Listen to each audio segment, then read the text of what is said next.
حضرت عمر ہمیشہ حضرت ابو بکر سے نہ کوشش کرتے تھے آگے نکل جاؤں آگے نکل جاؤں آگے نکل جاؤں، ساری زندگی موقع نہ بن سکا۔ تبوک کا موقع آیا تو اللہ کے نبی نے کہا مال خرچ کرو، تو عمر کہنے لگے آج میں ابو بکر کو کاٹ سکتا ہوں، آج میں اس سے آگے نکل سکتا ہوں کہ وہ آج کل غریب ہے، میں مالدار ہوں، تو وہ تھوڑا لائے گا میں زیادہ لاؤں گا تو میں بڑھ جاؤں گا۔ لہذا انہوں نے اپنے مال کا آدھا حصہ آدھا گھر میں رکھا اور آدھا لے کر آئے۔ ابو بکر نے جھاڑو پھیر دیا، جو کچھ تھا وہ سارا سمیٹ کے لے آئے۔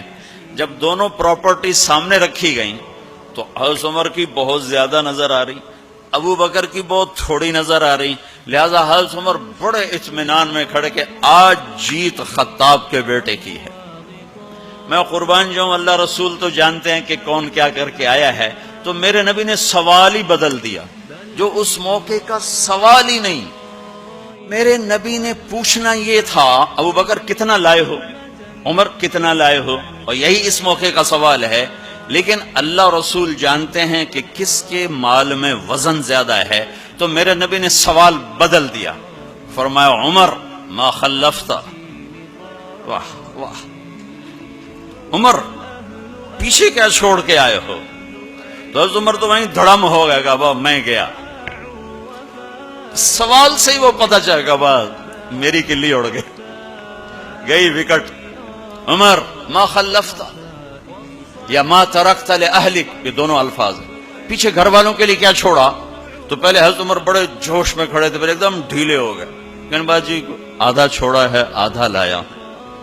کرام نے کہا ابا بکر ما خلفت یا ما ترکت لأہلک، ابو بکر تو پیچھے چھوڑ کے کیا آیا، بچوں کے لیے کیا چھوڑ کے آیا؟ تو انہوں نے کہا ترکت اللہ ورسول، میں تو اللہ اس کے رسول کو چھوڑ کے آیا ہوں، باقی سب کچھ لے آیا۔ تو اس پر عمر کہنے لگے ابو بکر میں نہیں تجھ سے آگے بڑھ سکتا، کوئی بھی تجھ سے آگے نہیں بڑھ سکتا۔ اور اگلی سنو،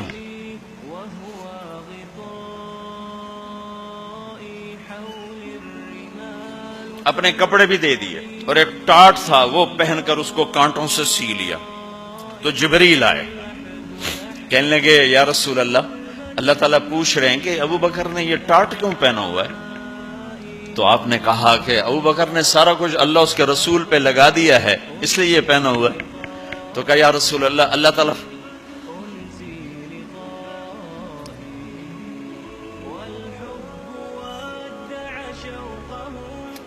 اللہ تعالیٰ فرما رہے ہیں ابو بکر سے پوچھو مجھ سے راضی تو ہے،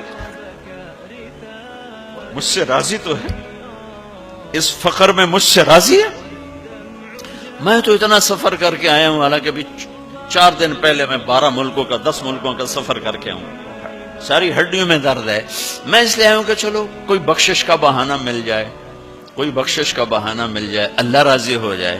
آپ سارے اس لیے حج پہ جا رہے ہو کہ اللہ راضی ہو جائے، جو سارے جہان سے کہتا ہے مجھے راضی کر، وہ کہہ رہا ہے ابو بکر سے پوچھو مجھ سے راضی تو ہے۔ تو آپ نے کہا ابو بکر تیرا رب تجھے سلام بھی کہہ رہا ہے اور پوچھ رہا ہے کہ راضی ہو؟ تو ابو بکر کی چیخیں نکلی، میں اپنے رب سے راضی، میں اپنے رب سے راضی، میں اپنے رب سے راضی۔ میرے بھائیو بہنوں، زندگی ایسے گزار کے مرو کہ اللہ کو ملے تو اللہ خوش ہو کے مل رہا، ایسے نہ مرو کہ اللہ کی بارگاہ میں پیش کیے جا رہے ہوں مجرم بن کر، قیدی بن کر۔ میرا دل بدل دے، میرا دل بدل دے۔